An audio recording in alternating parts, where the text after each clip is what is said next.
Maria Isabel Caminha, registrada no CRP 12 sob o número 00656. Estou aqui para mediar a segunda mesa, Psicologia e a Ética nos diversos espaços de atendimento, que faz parte das comemorações do mês da psicologia, e que será apresentada por Lucila Castro Neves. A Lucila é psicóloga, com formação em avaliação psicológica, agente fiscal concursada pelo CRP 12 há 18 anos, trabalhando na sede em Florianópolis. Sua função no Conselho é subsidiar os psicólogos eleitos, ou seja, os conselheiros, para que consigam promover ações de orientação, fiscalização e responsabilização. Lucila considera a orientação um processo reflexivo, norteado pelas diretrizes éticas em prol da conduta profissional. Segundo Lucila, a fiscalização, sempre que possível, serve para levantar elementos para orientação ou situações de maior impacto ou menor disponibilidade ao diálogo para responsabilização. Com vocês, Lucila Castro Neves. Isabel, obrigada. Eu venho falar para vocês hoje sobre os espaços de atendimento, em especial na psicologia clínica. Essa é uma demanda muito constante no CRP.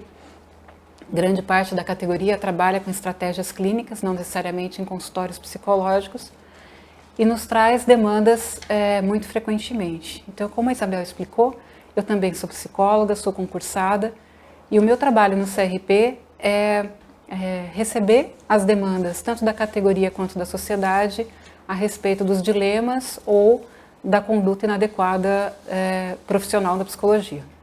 E aí eu trago para vocês um caminho na minha fala, que eu vou trazer desde os compromissos éticos assumidos pelo Código de Ética, que são os princípios fundamentais que norteiam, passando por alguns dilemas mais concretos da prática clínica, né, da estrutura física, das relações estabelecidas, do registro documental, as relações com a justiça e passando também pelos nossos canais de orientação.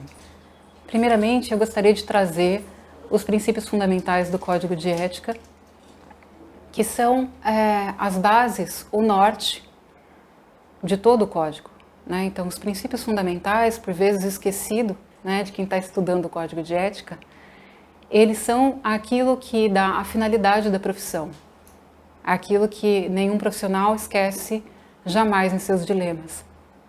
E é por isso que eu escolhi essa foto, né, que traz esse pôr do sol, esse horizonte, que é para onde a gente olha sempre que a gente está perdido, a gente olha para o horizonte, né? Quando a gente está tonto, a gente tem que olhar para o horizonte e procurar o norte. Então, diante dos dilemas éticos, o Código de Ética nos traz o compromisso com a Declaração Universal dos Direitos Humanos, com a promoção de saúde e qualidade de vida das pessoas atendidas, o compromisso com a eliminação da negligência, da discriminação, da exploração da violência, crueldade e opressão, e um compromisso com o aprimoramento técnico. A graduação, ela é fundamental, é o que nos dá a base, mas nós estamos sempre em aprimoramento contínuo. E esse aprimoramento não é só de aprender novas técnicas, novas práticas, mas é um aprimoramento da troca com os nossos colegas, com os nossos pares e também com o conselho. E aí, por fim, os princípios fundamentais, eles também trazem o nosso compromisso com a universalização dos nossos padrões éticos e da ciência psicológica. O último princípio fundamental é aquele que traz o nosso dever de considerar as relações de poder e o impacto delas nos resultados do nosso trabalho. E aí, pensando nesses nortes, nesses compromissos, a gente pensa na estrutura física que traz o espaço terapêutico. E aqui estou focando mais nas práticas psicoterapêuticas, nas práticas clínicas, tá? E aí, quando a gente pensa em práticas clínicas, a gente remete ao consultório psicológico, que não necessariamente é o espaço onde o psicólogo com as práticas clínicas vai estar, né? Existem psicólogos que trabalham em hospital com práticas clínicas, tem psicólogos que trabalham em atendimento de home care, domiciliar, e ele sempre vai ter que pensar que o psicólogo, ele é o profissional que lida com a subjetividade da pessoa atendida e não com a própria. Então, ele precisa preservar a confidencialidade daquela pessoa que é atendida, que vai se sentir acolhida e vai trazer a expressão da sua subjetividade, vai conseguir, através do processo da psicoterapia, maior qualidade de vida, maior saúde, né? Então, para isso, para que essa pessoa preserve a confidencialidade, por consequência, o ambiente tem que proporcionar essa disponibilidade. Então, se o psicólogo está num consultório psicológico, ele tem mais condições de preservar, por exemplo, a vedação acústica e visual, né? Então, ele tem condição de fazer com que para fora da sala não se ouça e nem se veja, de modo a entender o que é feito dentro da sala. A outra questão muito importante é que a subjetividade é da pessoa, portanto, ela tem que se sentir livre a opinar, a expressar aquilo que é o seu construto subjetivo e não do psicólogo. Portanto, quando o psicólogo escolhe os ambientes, ele tem que observar no ambiente se o ambiente não está de alguma forma reprimindo a expressão do sujeito, né? Então, essa é uma outra questão importante. O mobiliário que é disposto, ele precisa ser adequado para as características singulares das pessoas atendidas. Então, a faixa etária, a estatura, as dimensões das pessoas, a dificuldade de mobilidade, né? A pessoa tem que se sentir acolhida, à vontade, entender que a sua própria expressão de vida cabe naquele ambiente, que aquele ambiente não é um ambiente que foi feito para outro tipo de gente, né? E aí também é evidente que vai ser necessário pensar em higiene e em condições peculiares para cada tipo de instrumento. Então, psicólogos psicoterapeutas, por vezes, usam instrumentos de psicometria, testes psicológicos. Outras vezes usam materiais lúdicos. Então, é muito importante avaliar como esses instrumentos são usados, com que capacidade ele vai ter de higiene, ainda mais agora que a gente passou pela pandemia, a gente sabe muito bem como lidar com a questão da higiene, né? Então, todas essas questões são muito importantes para a escolha da estrutura física em si. Só que nem sempre o psicólogo, como eu disse antes, está dentro de um consultório psicológico. E aí, às vezes, ele está num ambiente em que ele vai precisar conhecer como aquele ambiente é utilizado, quem circula por aquele ambiente, em que horários, qual é o cotidiano daquela pessoa, por exemplo, se ele está indo em home care, né? Ele está se dispondo a ir até a casa de alguém. Então, ele tem que saber que ele não vai estar no consultório dele. O contrato terapêutico dele não vai ser só com aquela pessoa, mas com uma família que circula naquele ambiente. E ele vai estar numa outra situação de confidencialidade com aquele sujeito. Então, aquele sujeito tem que entender quem está escutando, para que está escutando. Outra questão importante também é o ambiente virtual. Então, muitos psicólogos passaram para fazer o atendimento remoto durante a pandemia, até pela questão do isolamento. Então, hoje é muito frequente que o psicólogo entenda que existe o cadastro no EPSI, que é uma ferramenta do Conselho Federal de Psicologia, e que existem questões peculiares a esse ambiente, o ambiente virtual. Nós, do Conselho de Psicologia aqui de Santa Catarina, desenvolvemos perguntas frequentes especificamente sobre o cadastro do EPSI e sobre esse ambiente específico. Então, sempre que vocês forem pensar em atendimento remoto, lembrem-se que no Conselho Regional de Psicologia aqui de Santa Catarina existem respostas muito específicas a esse ambiente. Voltando à estrutura física de ambientes, também é importante pensar em iluminação e conforto térmico, porque esses aspectos, esses fatores não podem ser tão importantes para a pessoa atendida que ela vai prestar mais atenção no frio ou na umidade ou na rinite do que nos seus problemas, nos seus conflitos existenciais. E aí vamos passar para o próximo tópico. Além da estrutura, daquilo que é para fora da subjetividade do psicólogo e da pessoa atendida, como nós somos a profissão da relação, a profissão da subjetividade, nós precisamos pensar que a nossa relação com a pessoa atendida tem um impacto não só para aquela pessoa, né? Então nós precisamos pensar que nós estamos em relação. E ali a gente precisa entender se o fenômeno que a pessoa traz é um fenômeno que a gente tem capacidade técnica, pessoal e ética para assumir. Então, se é um fenômeno que eu não tenho conhecimento suficiente ou que de alguma forma interfere na minha subjetividade e ela se faz mais presente do que deveria, eu preciso encaminhar para outros colegas. Outra questão muito importante é saber de antemão se aquela pessoa é atendida por outro colega. O Código de Ética traz no artigo 7º orientações específicas em que momentos o psicólogo pode interferir no atendimento de outro psicólogo. E isso é extremamente importante, em especial, tem chegado com uma certa frequência ao conselho situações em que uma mesma criança é trazida para diferentes profissionais e eles se dão conta de que isso está acontecendo só depois.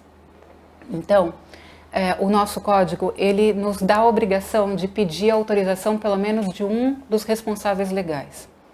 E aí, o nosso código ele é de 2005. Depois de 2005, houve muita evolução no direito da família, né? Então, hoje, quando os casais se separam, a diretriz básica é a divisão da guarda, né? A guarda compartilhada. Então, hoje, ter a autorização de um dos responsáveis já não é suficiente em termos éticos, porque pode ser que você esteja na situação do constrangimento dessa pessoa que trouxe, está escondendo que a criança é atendida por outra pessoa. E ademais, quem vai receber as informações sobre aquela criança, sobre os dilemas que aquela criança está vivendo, as orientações que precisam ser repassadas a ela, são ambos os responsáveis legais. Então é importante você entender como funciona aquela família e sim ter autorização das pessoas para conseguir dialogar com elas e elas terem o poder, né, de promover qualidade de vida para aquela criança. É evidente que vão existir situações de alienação parental, de violência, e ali é muito importante que o psicólogo se dê conta de onde ele está, qual é o papel dele na sociedade. E um psicólogo clínico, isolado, não assuma o papel do Estado de investigar crimes. Os crimes precisam ser assumidos, investigados por autoridades policiais, pelo Ministério Público, e não por psicólogos clínicos que trabalham sozinhos. Então, pode ser constrangedor para a família, pode ser difícil naquele momento, e talvez seja importante ter um profissional da psicologia que vai proporcionar acolhimento, orientação, mas quem vai investigar um crime vai ser o Conselho Tutelar, vai ser as autoridades competentes. Então é extremamente importante compreender o papel do psicólogo diante daquela família, diante daquela pessoa. E aí passo para o segundo tópico, que é qual é o objetivo daquele profissional diante daquele fenômeno. E isso ser sempre remarcado no contrato terapêutico, para que quando houver uma demanda de fora desse contrato, o psicólogo consiga explicar o limite da capacidade dele em contribuir com aquela nova situação, com aquela nova demanda que vai surgir.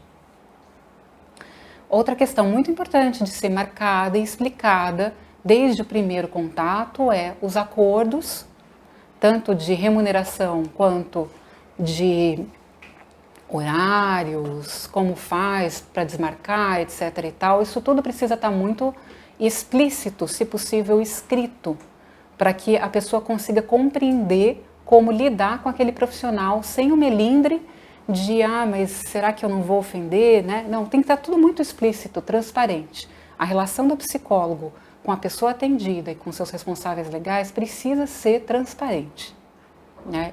E essa relação, ela é uma relação profissional. Não significa que o psicólogo deixa de ser uma pessoa, né? Ele é uma pessoa que tem os seus afetos e desafetos, enfim. Mas naquela relação ele é um profissional. Então, se ele tiver um outro tipo de relação com aquela pessoa, com alguém relacionado a ela, ele vai produzir um efeito negativo no atendimento e ele vai deixar de ter uma relação profissional.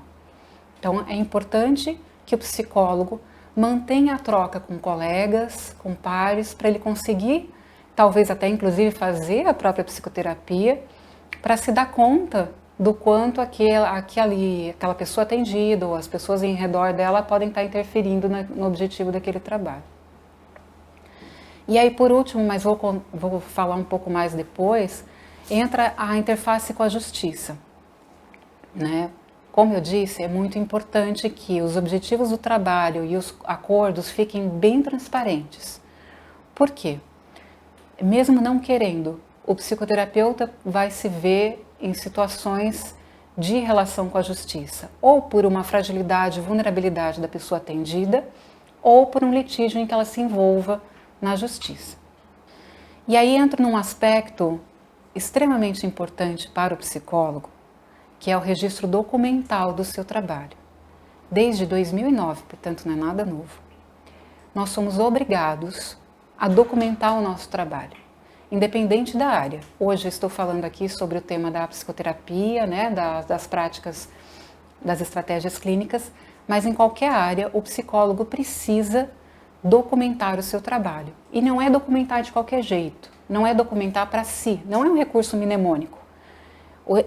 Essa documentação do seu trabalho, ela tem um propósito muito claro, que é transmitir para a pessoa atendida e para os seus responsáveis legais como foi aquele trabalho.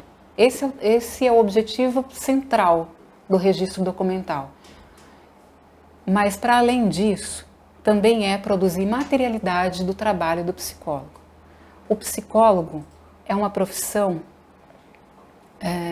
a psicologia, né, é uma profissão regulamentada por lei. O Estado brasileiro entende que a psicologia ela tem um impacto na saúde das pessoas, na segurança pública, etc., tal que precisa de um conselho de classe. É por isso que existe o conselho de psicologia.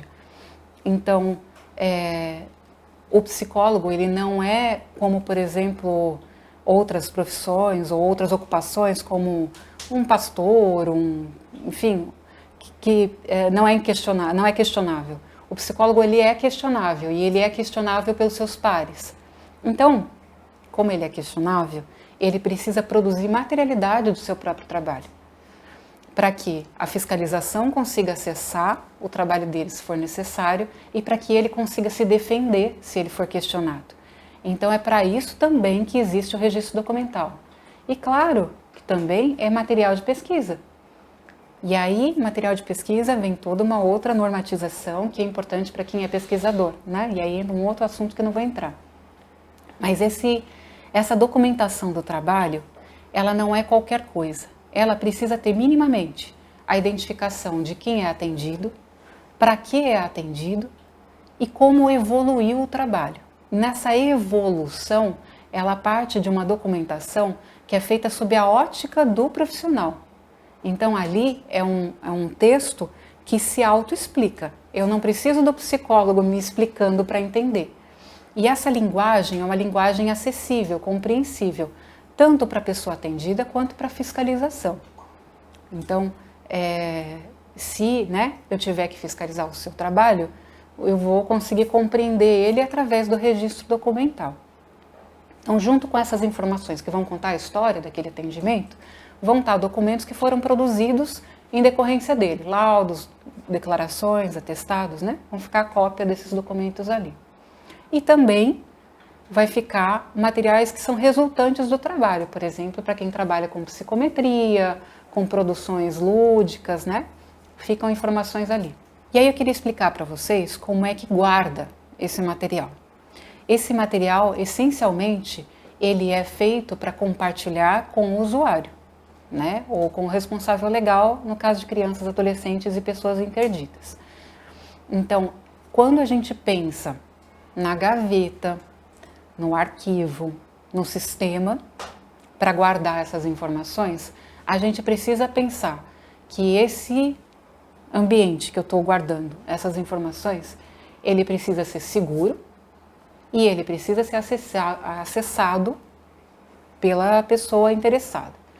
Ah, mas Lucila, eu vou fazer um sistema, mas não tem como acessar por login. O negócio, né, não é tão sofisticado assim. Tudo bem. Então, como é que vai ser acessado? Você tem que comunicar isso para a pessoa que você está atendendo. Então para acessar, você me diz essa semana, na semana que vem eu trago para você impresso, você vai rubricar o meu original e eu vou te entregar essa cópia. Sempre que for entregar um prontuário psicológico, é muito importante que as palavras prontuário psicológico estejam escritas. Por quê? Senão as pessoas vão confundir isso com outra ordem de documento, como por exemplo um laudo ou um relatório. Isso é um prontuário psicológico e precisa estar em todas as páginas escrito isso, prontuário psicológico. Um prontuário psicológico, ele para preservar a segurança do próprio psicólogo, precisa estar margeado. Não pode ter informações em branco, espaços em branco. Se possível, não ter folhas em branco no verso. Se tiver, porque às vezes a gente imprime e fica desse jeito, ou a gente escreve, também não precisa ser pelo computador, pode ser escrito. Risca, escreve em branco, aonde está em branco, tá bem? E rubrica as páginas todas, para que não tenha uma certa segurança esse documento a mais, tá? Alguns psicólogos trabalham em equipes multiprofissionais, então eles fazem prontuários conjuntos, que a gente chama de prontuário único. Nesses prontuários, eles não estão, talvez esteja, toda a informação. São informações que são compartilhadas. Por exemplo, psicólogos que trabalham em CAPS, os Centros de Atendimento Psicossocial, são psicólogos que trabalham de uma maneira tão integrada com a equipe que tudo é compartilhado de fato. Poucas informações ficam separadas no prontuário psicológico. A maior parte das informações fica no prontuário único. Por outro lado, tem psicólogos que trabalham, por exemplo, numa clínica multiprofissional.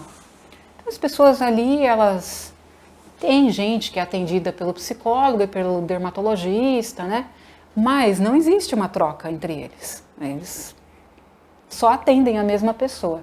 Então, o que vai estar no prontuário único, pode-se assim dizer, é a tal da ficha de identificação, porque a informação que é pertinente à troca para eles é uma troca muito pequena, E sempre que for feita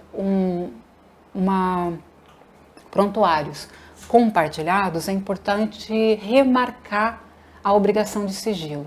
Nem todo profissional de saúde tem obrigação de sigilo. Então, às vezes, a gente está trabalhando com pessoas que nem têm profissão de saúde, por exemplo, uma recepcionista, são pessoas tão comprometidas com a gente, mas elas não têm a mesma formação que a gente, então a gente precisa pactuar com elas essa obrigação de sigilo.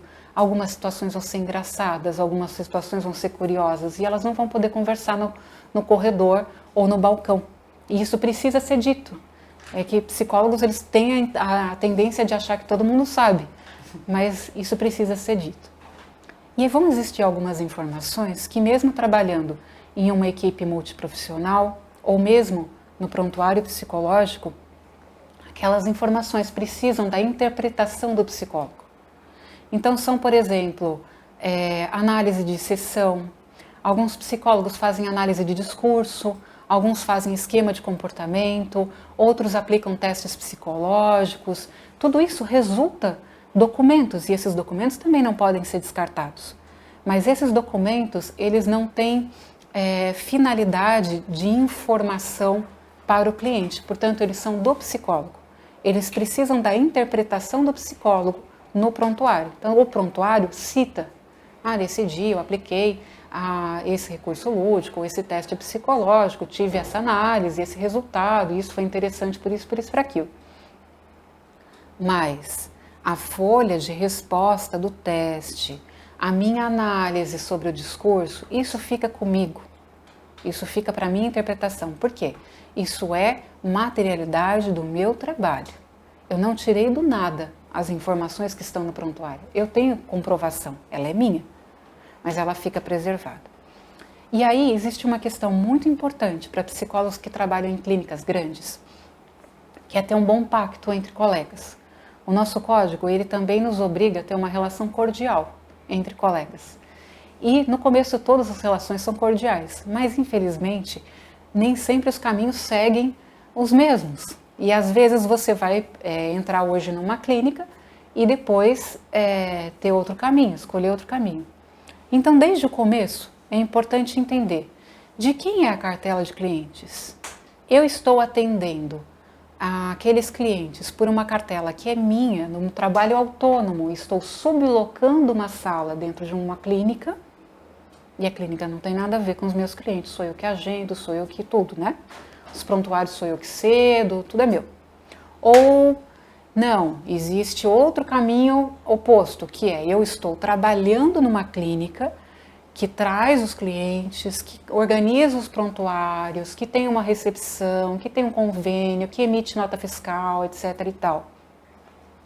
Quando eu sair daqui, eu vou ter vínculo terapêutico com os meus clientes, talvez eles queiram me seguir, mas é importante que eu tenha um pacto ali com as pessoas que gerenciam aquela clínica. Vai ser falado que a clínica tem a disponibilidade de ter um outro profissional e eu vou fazer o repasse para esse outro profissional, eu vou explicar para ele aquele caso, para ele conseguir dar continuidade? Não existe um certo e errado, existe acordo. E esse acordo precisa estar tão transparente, tão consolidado, que ele é transparente, inclusive, para as pessoas atendidas.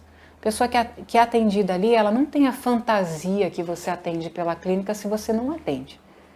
Então, precisa ficar bem transparente. E o que vai acontecer se, por acaso, você se desligar dessa clínica? Outra informação muito importante é o tempo de guarda. Existe uma lei, nem tão recente, que nos obriga a guardar por 20 anos o prontuário psicológico. Então, essa informação é importante. É muito difícil guardar informação por 20 anos. Mas se lembrem que prontuário psicológico é aquela informação síntese que eu guardo para informar o meu cliente e os responsáveis legais. Não é a folha de teste, não é a análise de discurso, isso chama registro documental, tá? Então, o registro documental, que na maior parte das vezes é material impresso, você provavelmente não vai conseguir guardar por 20 anos. Por 5 anos, você é obrigado a guardar, porque a resolução do Conselho Federal de Psicologia impõe isso. Mas por 20 anos você precisa guardar o prontuário, tá? E aí, agora quero entrar um pouco mais na relação com a justiça. Como eu disse antes, muitas das demandas que a gente recebe no Conselho, inclusive na comissão de ética, os processos éticos, são resultantes de uma relação entre partes que estavam brigando na justiça e um psicólogo entrou na cena. E esse psicólogo não necessariamente é um perito, é um policial, não necessariamente ele trabalha para a justiça diretamente, ele intencionalmente trabalha para a justiça. Muitas vezes ele é um psicólogo clínico, ele é um psicólogo particular, ou ele é um psicólogo do SUS, e ele atendeu alguém que entrou em litígio. Então, relembrando, é sempre importante demarcar qual é o meu objetivo com essa pessoa, com essa família, para que nessas situações em que a família entra em litígio, eu consiga dizer: você está me pedindo, por exemplo, você está me pedindo que eu faça um atestado, um relatório, um laudo psicológico. O meu vínculo contigo é esse, eu tenho essas informações, posso transpor essas informações neste tipo de documento, cada um vai ser um. Isso provavelmente vai te trazer um certo impacto. Minha obrigação de sigilo é contigo. Você tem certeza que você quer que eu faça esse documento? Né? Isso precisa ficar claro para as pessoas, não sei se eu consegui explicar bem, mas essa informação é muito importante. Existe uma resolução de 2019, então é uma resolução que ela veio para rever uma resolução que era super antiga, de 2003, e essa resolução ela conseguiu demarcar bem as modalidades de documento e ela de certa forma protege o clínico, porque ela separou o laudo do relatório. E isso era muito confuso antes, e eu que trabalho com fiscalização há 18 anos, posso dizer isso para vocês. Hoje, o laudo psicológico, ele resulta da avaliação psicológica. Então, se te pedirem um laudo psicológico por senso comum, e você é um psicoterapeuta, O trabalho que você fez não foi uma avaliação psicológica, foi psicoterapia.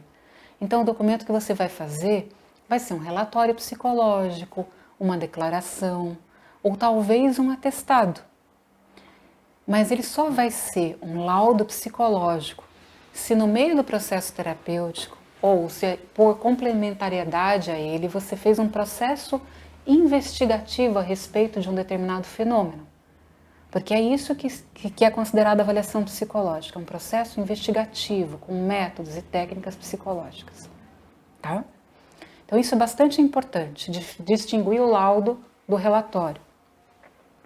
E outra questão bastante importante da Resolução 6 de 2019 é que você pode trabalhar a demanda que te foi solicitada. Você não precisa fazer o que a pessoa te pediu para fazer, mas você tem que fazer o documento que realmente retrata o seu trabalho. Então, se a pessoa quer que você faça um laudo psicológico dizendo que ela é a pessoa mais maravilhosa desse mundo e que ela tem toda a razão nos seus argumentos, você vai poder fazer parte disso, porque certamente você conhece um lado muito bom dela, que foi o que ela te trouxe na psicoterapia. Mas esse documento provavelmente vai ser um relatório. E o relatório é um documento que realmente protege o psicólogo, porque a estrutura do relatório, ela contextualiza a informação. E a palavra contextualizar, ela é muito feliz em proteção, porque ela traz quem é você na cena. Você tem uma informação que é parcial. Você não é um perito. Você não é um juiz. Você sabe a respeito dos fenômenos psicológicos que foram trazidos dentro de um processo psicoterapêutico. Então você vai conseguir trazer a informação que a pessoa quer, a demanda que a pessoa quer, dentro da tua fonte de informação, do seu trabalho. E aí na estrutura do relatório fica muito claro quem é aquele psicólogo e o que ele conseguiu de fato saber daquilo que está sendo perguntado. Outra questão que eu gostaria só de tangenciar é o depoimento. Depoimento é algo já previsto no nosso código de 2005, então não é novo.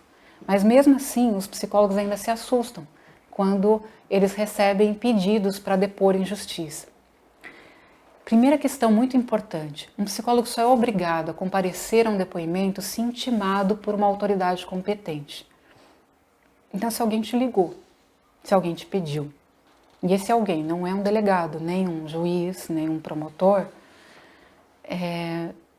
entenda que isso é capaz ainda de ter reflexão. Você pode explicar para essa pessoa, você tem certeza que quer que eu deponha, tem o sigilo, tem o impacto no nosso processo, no nosso vínculo. Né? Aí cabe diálogo. Mas se chegar uma intimação, não tem mais diálogo. Você precisa comparecer no depoimento. E esse depoimento é uma saia justa.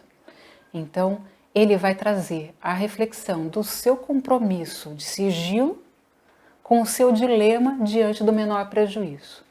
E não tem resposta fácil para essa questão. Essa resposta ela vai ser durante o depoimento, diante do seu papel naquela cena. Né? Então, contem conosco para esses dilemas, mas não existe uma resposta simples.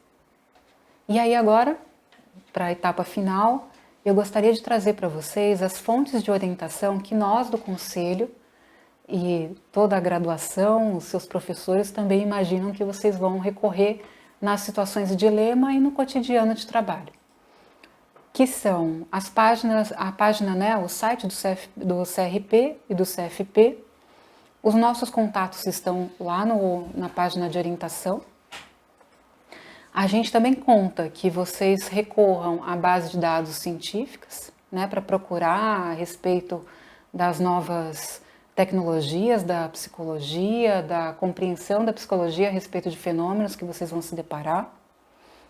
E também é esperado, não obrigatoriamente, mas é esperado que durante a profissão os psicólogos troquem com pares, seja num grupo de estudos, num grupo de debate a respeito de fenômenos, em cursos de formação ou em supervisão, né, especificamente uma supervisão, e aí busquem a formação continuada sempre. E aqui gostaria de trazer duas fontes muito interessantes que estão disponíveis a todos nós. A primeira é do Conselho Federal de Psicologia, é o site Atos Oficiais do Conselho Federal. Ali vocês podem ter, sem sombra de dúvidas, as normativas a respeito de todos os temas da profissão. Ali não existe, você não fica mais em dúvida se aquela resolução está vigente ou não, se aquele texto é o texto atual. Ali você consegue procurar por palavras-chave, você consegue ver qual é a mais recente. Então tem toda a informação ali da resolução vigente. E no nosso site, nós temos a parte de orientações técnicas, em que vocês vão ter a ferramenta Perguntas Frequentes. Então, voltando lá para o começo que eu falei de atendimento online, o atendimento online, por exemplo, está dentro de Perguntas Frequentes. E ali vocês vão ter também nossas produções. Por exemplo, existe um caderno de perguntas e respostas especificamente sobre documentos psicológicos, sobre aquela resolução 6 de 2019.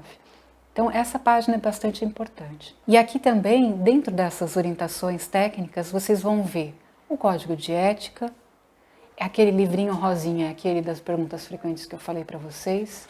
Esse azulzinho, ele é sobre registro documental, né, sobre prontuário psicológico, e esse último sobre publicidade, que a minha colega Gisele já deve ter falado exaustivamente, mas está ali também. E aqui trago para vocês as nossas principais fontes de informação, as nossas redes sociais, o nosso canal no YouTube, a revista aqui do CRP, os boletins eletrônicos são um cadastro de e-mails que a gente consegue mandar para vocês com mais frequência, e a nossa página, né? Isabel, era isso. Quanta coisa importante, né, Lucila? Nossa, muito, muito rico. Né? Eu tenho algumas perguntas que nós gostaríamos de te fazer, então. Quais as principais dúvidas dos colegas que chegam até o CRP? Então, eu até gostaria de explicar um pouco esse meu trabalho. A gente recebe por telefone, por e-mail, presencialmente, e agora, ultimamente, com a pandemia, a gente até faz reuniões remotas. A gente recebe dúvidas do dilema cotidiano. Hoje eu consegui trazer as dúvidas essenciais para quem trabalha em clínica, para quem trabalha com atendimento em estratégias clínicas. Mas a gente também recebe dúvidas das políticas públicas, agora, mais recentemente, com as ações do CRP também na educação, a gente tem recebido bastante coisa, elaboração de documentos. Muitas pessoas confundem a gente com outras instâncias, como, por exemplo, o sindicato, com a formação, né, o MEC. Então, a gente recebe dúvidas de toda a ordem. Outra pergunta seria de que forma o Conselho auxilia no que diz respeito às dúvidas? Então, as dúvidas, quando a gente tem pronto, a gente consegue responder, né, de pronto, por base na experiência da gente, ou a gente recorre aos conselheiros, que são os psicólogos eleitos, para buscar mais fundamentos. A gente tem também assessoria jurídica, que é interna, né, nos subsidia, e assessoria contábil. Então, por vezes, a gente consegue responder dessa forma. Ok. Existe todo um staff dentro do CRP, então, como tu havias me falado antes, né? Que auxilia, né? Isso. Ok. Lucila, quais as infrações mais comuns que aparecem no Conselho? Então, acho que a Comissão de Ética saberia responder isso com mais propriedade, mas até onde eu tenho informação, são documentos que resultam do trabalho do psicólogo, não porque elaborar documentos seja uma prática difícil para psicólogos, mas porque os documentos, eles materializam uma conduta. Então, quando as partes estão em litígio, principalmente, elas têm o documento como meio de prova, e aí por isso chega mais ao conselho. E existem atividades preventivas que podem ser realizadas para amenizar essas questões éticas nas diversas áreas de atuação do psicólogo? Sim, o Conselho, ele de tempos em tempos tem projetos de orientação, né? Recentemente a gente teve o projeto Diálogos, né, na interface com as instituições de ensino, que foi muito interessante, com muita participação da gente trazer para os colegas que ainda estão na formação a possibilidade de reflexão com a academia ainda, né? Então isso proporciona bastante. E também é muito interessante sempre as palestras, falas como essa hoje, né? Que eu acredito que tenha conseguido trazer para os colegas algumas dúvidas, e saber que o conselho está lá também, né? Para ajudar e para nortear. Certo. E existem alguns diferenciais ou algum diferencial, né, do Conselho de Psicologia para os outros, com relação aos outros conselhos de classe? Então, o Conselho de Psicologia, né, o regional participa de um sistema, né, que é o sistema Conselhos de Psicologia. Ele tem um funcionamento bastante singular, né, parecido com alguns conselhos de classe, mas com outros nem tanto.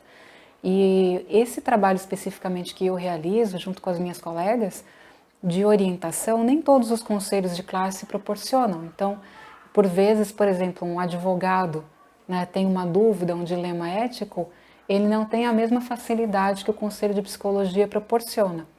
E é até importante enfatizar que o nosso trabalho não é voltado exclusivamente para a categoria. Qualquer pessoa da sociedade pode entrar em contato e tirar uma dúvida sobre o exercício da profissão. Ok. Eu devo confessar assim que eu estava aguardando muito essa mesa, né? Assim, eu queria te ouvir falar, Lucila. Eu acho que e agradeço em nome de toda a categoria, né, a tua disponibilidade, o compartilhar o teu conhecimento, o teu saber, né, preparar essa apresentação, né? Então, sou muito grata por isso, aprendi muito. E também acho que interessante toda essa divulgação de onde a gente pode encontrar essa documentação, né? Passar a ver o conselho mais como um aliado e orientador do que um sistema punitivo, né? Então eu sou muito grata e agradeço em nome de todos os psicólogos que hoje eu estou representando a tua participação. Eu que agradeço a oportunidade de estar aqui com vocês e de realizar mais esse trabalho. E o prazer de te conhecer. É um prazer todo meu, com certeza.